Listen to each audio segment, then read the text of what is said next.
Son zamanlar tez-tez belə söhbətlər eşidirik. Və texnologiya dövründəyik, cəmaət robot düzəldir, süni intellekt çıxardır. Din ibadətinə də. Qardaşım, texnoloji yeniliklər niyə məni Rəbbimə itaətdən yayındırmalıdır ki?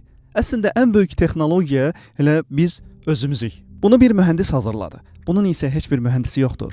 Brat milyon illər keçdi, təkamül, təsadüflər, proseslər zat nəticə olaraq insan ortaya çıxdı. Qardaş, milyonlarla kompleks prosesin bir yaradansız, mühəndissіз, proqramçısız bir araya gəlməsi mümkün deyil.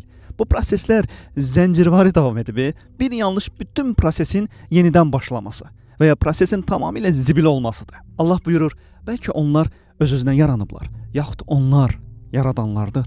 Adi bir gözümüzə bənzər robotda oxşar mexanizm görsək, wow, necə gözəl, mükəmməl mühəndislikdir deyirik.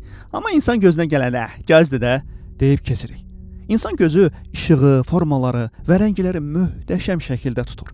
Hər hansı kamera linsasından daha sürətli fokuslana bilir və tam qaranlıqda tək bir fotonu belə hiss edə bilir. O sizə qulaqlar, gözlər və qəlblər verdi.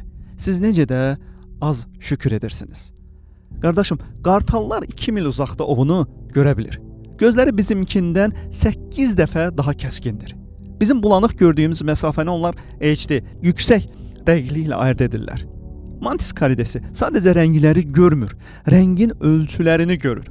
Ultrabənövşəyi qütbləşmiş işıq, insan gözünün təsəvvür edə bilmədiyi rəng dünyası. Arılar çiçəklər üzərində ultrabənövşəyi rənglə çəkilmiş gizli izləri görürlər. Bizim görə bilmədiyimiz nektara aparan neon xəritələr. Ancaq məsələ nə qədər pis yaxşı gördüyümüz deyil, nə qədərinə kör olduğumuzdur. Bizim gördüyümüz dünya gerçəkdə olanın çox kiçik bir hissəsidir.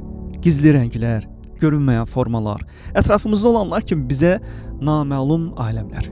Biz görmürük deyə onlar mövcud deyil anlamına gəlmir bu. Allah buyurur.